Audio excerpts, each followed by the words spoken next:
Buenas tardes. Hoy les vamos a exponer la conversación de Dimensión Ética y Empresa de Fernando Sabater. Me correspondió con Juan Sebastián Bustos Maldonado, Hernán Ariza Rayón e Iván Manjarres. Bueno, en este trabajo evidenciamos la explicación resumida de el filósofo Fernando Sabater, la cual realizó para explicar y conceptualizar lo que sucede en una empresa y cómo aplicando unos conocimientos mejoramos la productividad tanto de una empresa como del emprendedor. Objetivos. El objetivo general es comprender la dimensión ética y empresa para ponerlo en práctica en nuestras vidas profesionales. Objetivos específicos, exponer las virtudes mínimas necesarias de un emprendedor para satisfacer así sus necesidades. Explicar la utilidad y aplicación de estas teorías en la vida laboral. Bueno, él nos habla de que a un empresario se le deben pedir ciertas virtudes.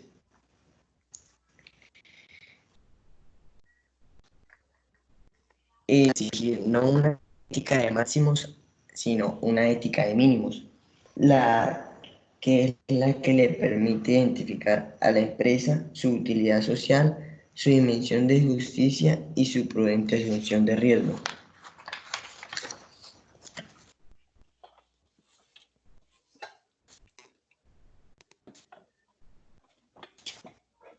Mínimo de audacia o de asunción de riesgo, nunca puede llegar a ser un empresario. Otra virtud que se le debe exigir a un emprendedor o a un empresario es la capacidad de identificar el interés común, que en últimas la podemos llamar como justicia.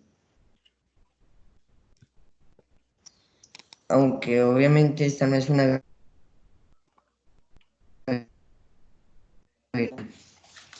La prudencia.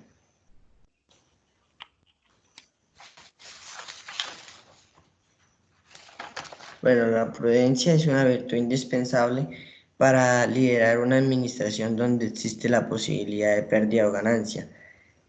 Bueno, esta virtud no solamente se le pide a un empresario, sino a cualquier persona que lidere una administración o algo así por el estilo.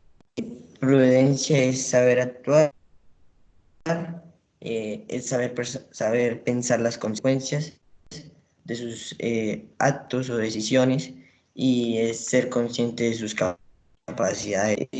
No podemos dejar de lado la responsabilidad que debe tener un empresario.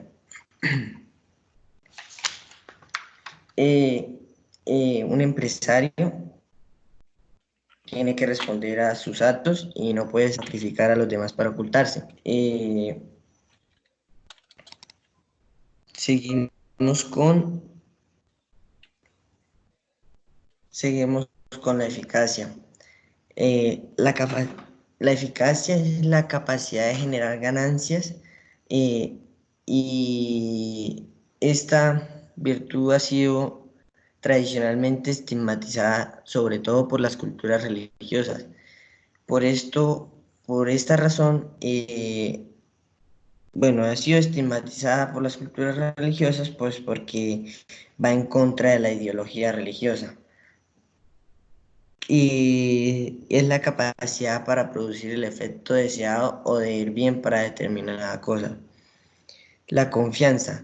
La confianza es una virtud que es vital e imprescindible tanto para cualquier empresa o, o empresario.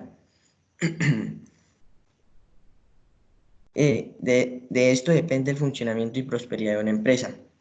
El escritor nos dice, Fernando Sabater nos habla de que la confianza puede ser cosmética, o sea que puede ser artificial. La ética de mínimos. Cuando hablamos ética de mínimos o máximos, nos estamos refiriendo a los niveles de moralidad que se le debe pedir a un empresario.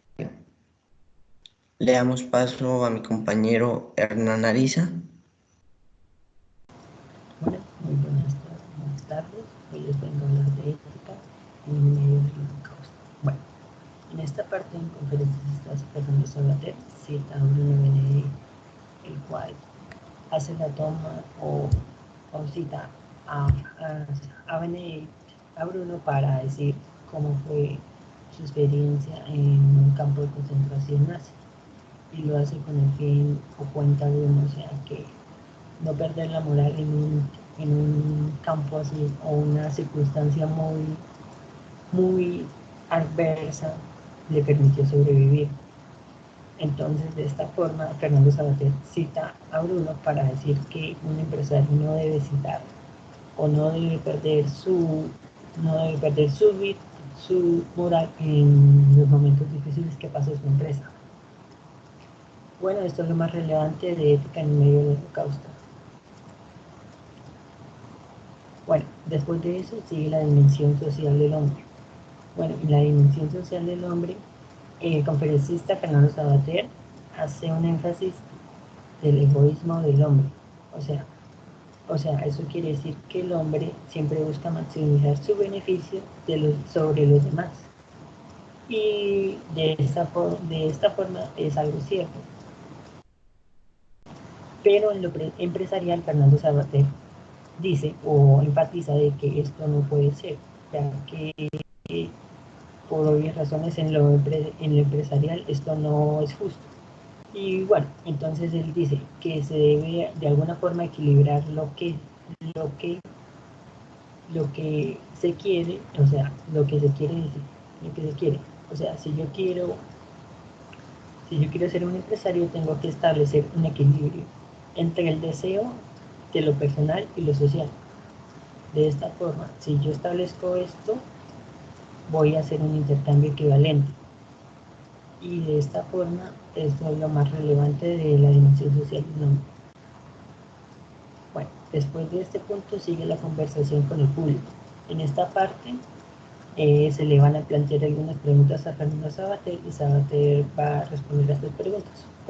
La primera pregunta que se le plantea es: ¿cómo puede el empresario ejecutar la virtud de la justicia cuando en escenarios en el cual se desenvuelve es bastante adverso a los procesos de igualdad entre los seres humanos? Esta es la primera pregunta que se le plantea a Fernando Sabater, a lo cual responde: lo justo no siempre desemboca en lo igual. Y esto de alguna forma es cierto, ya que en las relaciones de mercados, en las relaciones sociales, en los aspectos sociales, políticos, etcétera, estas situaciones hacen que haya una inequidad muy enorme y por esto no va a ser, un empresario no puede desenvolverse equitativamente. Esto es lo más relevante que responde Fernando Sabater en esta pregunta. Bueno, la siguiente pregunta que le plantea el público a Fernando Sabater es: en América Latina la concentración social se ha ido convirtiendo en un elemento clave para apoyar la posibilidad de justicia, tanto en la empresa como en el desarrollo económico-social. ¿Cuál ha sido su experiencia en su cultura? Bueno, cabe resaltar que Fernando Sabater es europeo y bueno, lo que él responde a esta pregunta es: en América Latina, con respecto a Europa, Europa es obviamente más desarrollada, más, más fuerte económicamente, con mayores justicias, ya que ellos tienen un gran desarrollo de cultura y de valores. De esta forma, esto les ha favorecido en la mejora de lo económico, lo social y lo de justicia. No obstante, enfatiza que en América Latina de alguna forma estos valores por las ciertas circunstancias políticas, económicas, sociales no se han desarrollado tanto, pero de alguna forma se están recuperando. Esto es lo más relevante de esta pregunta. Bueno, la siguiente pregunta dice: ¿no cree que la ética de mínimo se queda muy corta, por así decirlo, para alcanzar el compromiso social? Y bueno, Sabater responde a esta pregunta. La ética de mínimos no desconoce a la ética social, por lo contrario, son un complemento, ya que si yo establezco unos mínimos sociales, voy a lograr un compromiso social, y al lograr el compromiso social puedo, puedo de alguna forma equipararlas, puedo equipararlos, o sea, de alguna forma ellas se van a complementar. Por esta parte, Sabater responde a esta pregunta que no desconocen, ninguna desconoce a la otra, por lo tanto son un complemento. La siguiente pregunta dice, ¿dónde queda la legitimidad del deseo, la posibilidad de reivindicarlo, si estamos condenados siempre a los mínimos? Bueno, y Fernando Sabater responde a esta pregunta. La ética de mínimos se refiere exactamente a lo que podemos exigir los seres humanos en materia de derechos, más no en lo cuantitativo o lo material. Esto es lo que, y esto obviamente en algunos aspectos de los países, de su contexto histórico, político, es muy difícil de lograr, ya que no podemos garantizar que todo el mundo tenga su certera satisfacción por aspectos sociales, etcétera, etcétera. Bueno, ahora le damos paso a mi compañero Juan Sebastián Bustos.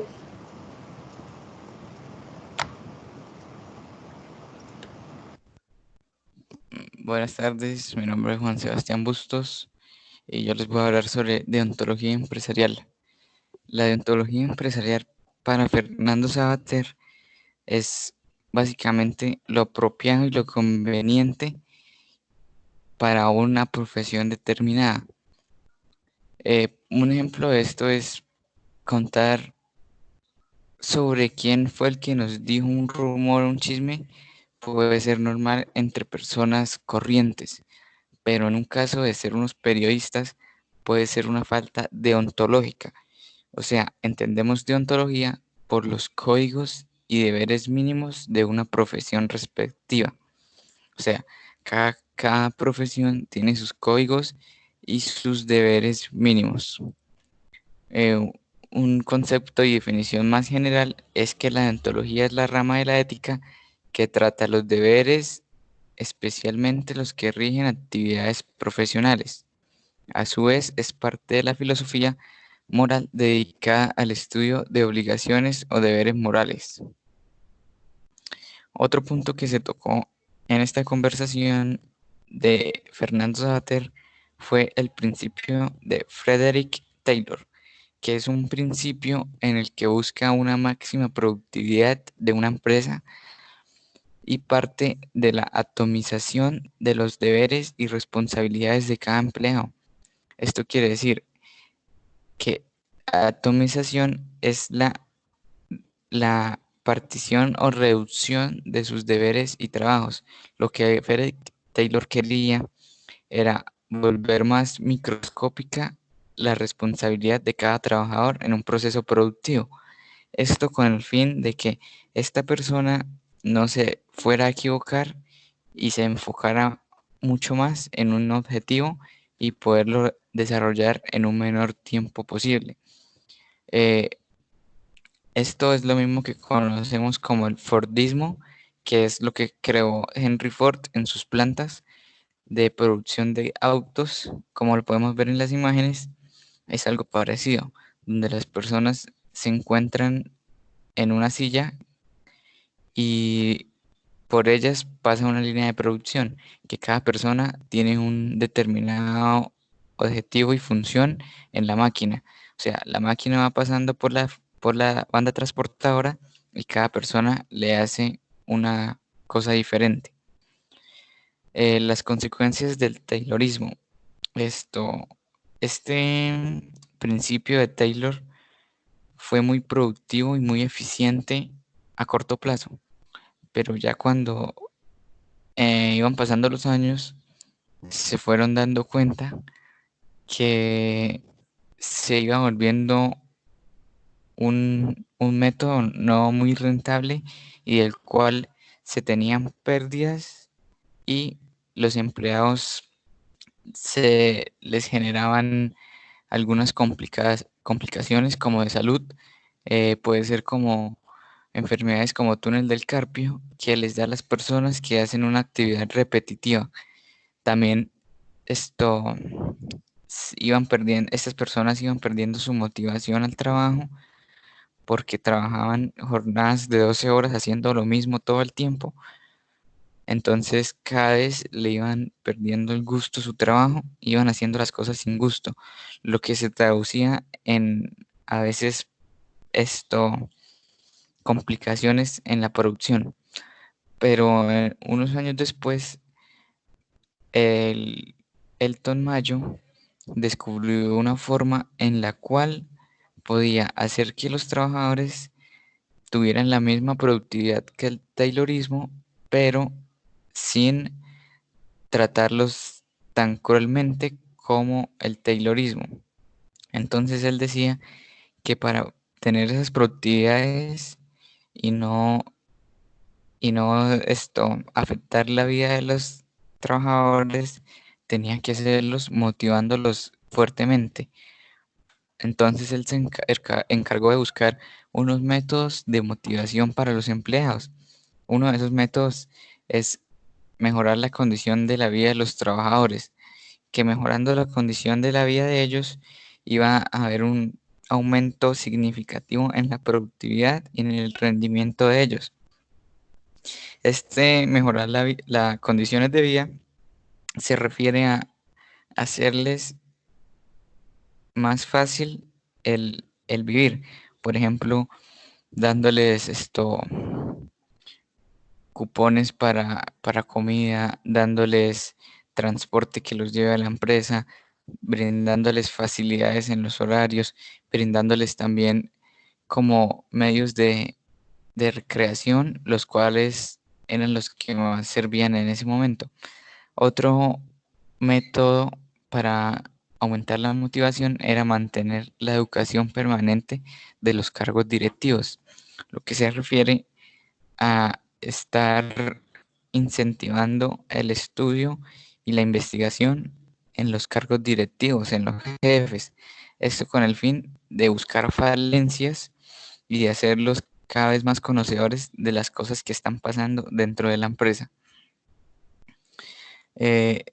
Por otro lado, el conferencista hace un paréntesis y señala la decadencia del concepto de experiencia.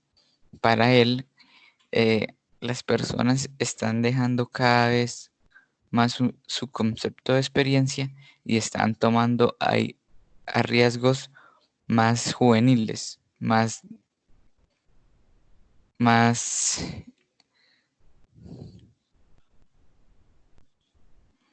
juveniles.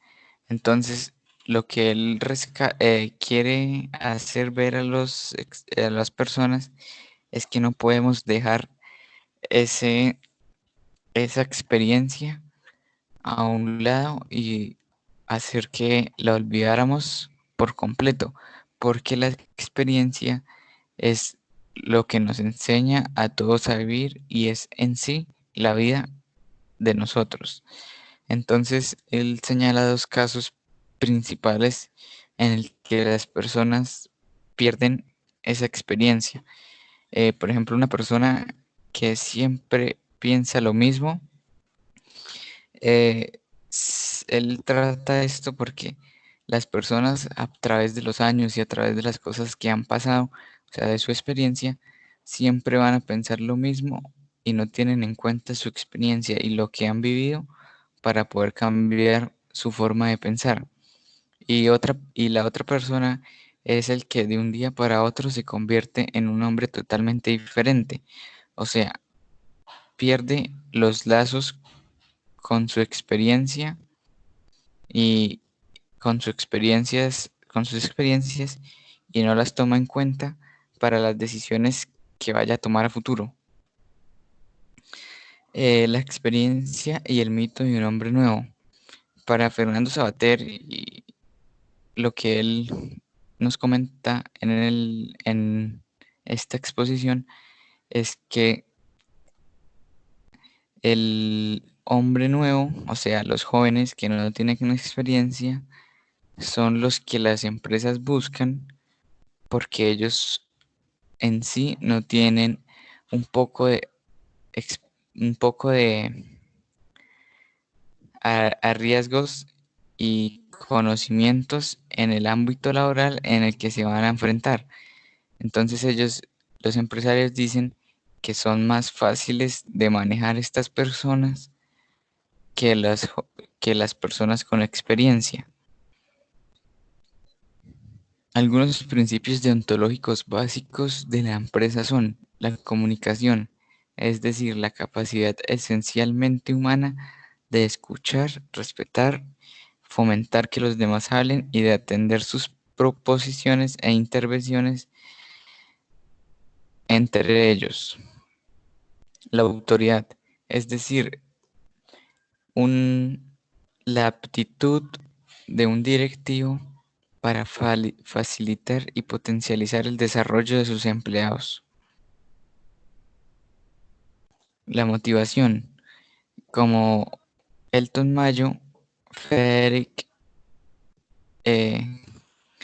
Fernando Savater quería también no tener una motivación como las que siempre han habido, sino que quería cambiarla. Entonces, él pone una nueva motivación que es haciendo a la sensación de utilidad del empleado, de sentir la dimensión creativa de su trabajo y de saber que ésta aporta algo a la empresa. Otra también es el sentido social y de formación de comunidad, o sea, que lo que ellos están haciendo está fomentando y ayudando a la comunidad en la que se encuentran.